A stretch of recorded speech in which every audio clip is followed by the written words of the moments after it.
Hi, this is Christine Fife with Selling Wine Strategies, the founders of the Wine Pro Grapevine online community. And today I have Ann Reynolds with me from Wine Compliance Alliance. I've got a little info about Ann here that I'll just introduce her with. She's been in the industry for over 30 years. She is an expert in winemaking compliance. She's a speaker and author.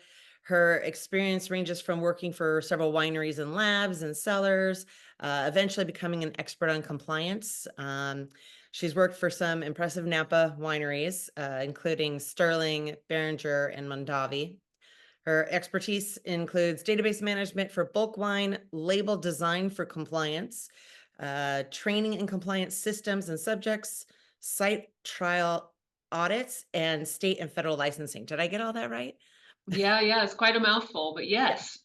And so you started Wine Compliance Alliance in 2009. What prompted you to start this? Yeah, so I did. So 15 years ago, and I'd been working at wineries for 16 years at that point. I had already been considering starting my own business. One of the big drives behind it has to do with one area of service that my business offers, which is training. And so my experience with learning all the knowledge that I now have was learning it the hard way because there was no formal training Because you weren't for around at that time.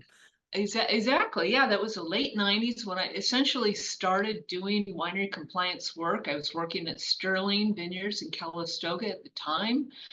And I started managing their what's called the tracking software.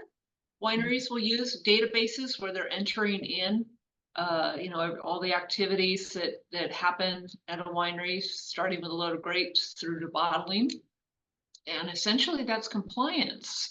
And so I understandably had different questions about what I was doing and tracking the gallons and the gains and the losses and the alcohol contents and any number of things that just for whatever reason I thought, well, I wonder if I'm doing this correctly.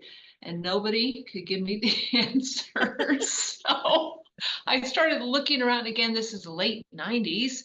So, the web searches didn't, not surprisingly, turned up, hardly anything. I just found what I could and pieced it together as I'm, continuing to do this work. But and looking back, I'll forever be grateful that I was working at wineries, if you will, doing the work, Mhm. kind of stumbling backward into it to understand, learn the compliance. But it was like, in a way, if I look back, I got paid to get my so-called PhD in compliance because I was working, I was Yeah. getting paid to do that, and little by little by little figuring out. So essentially that was really the impetus was Okay. I've got all this knowledge and I know there's a lot of people out there having that same experience, and I want to get out there and be able to provide this information for them that I would have loved to have found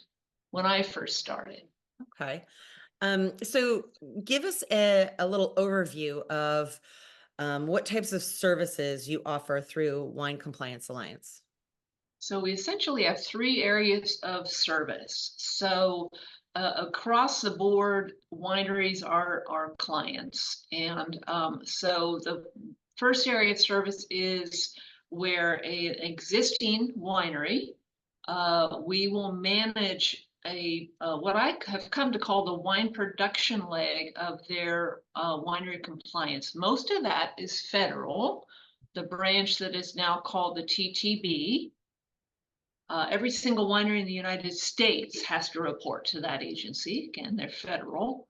So we manage that, and then we manage four California agencies. California Alcoholic Beverage Control, California Department of Tax and Fee, California Department of Food and Agriculture, and then the new B in there is related to the California CRV, which is brand new in 2024 to wineries.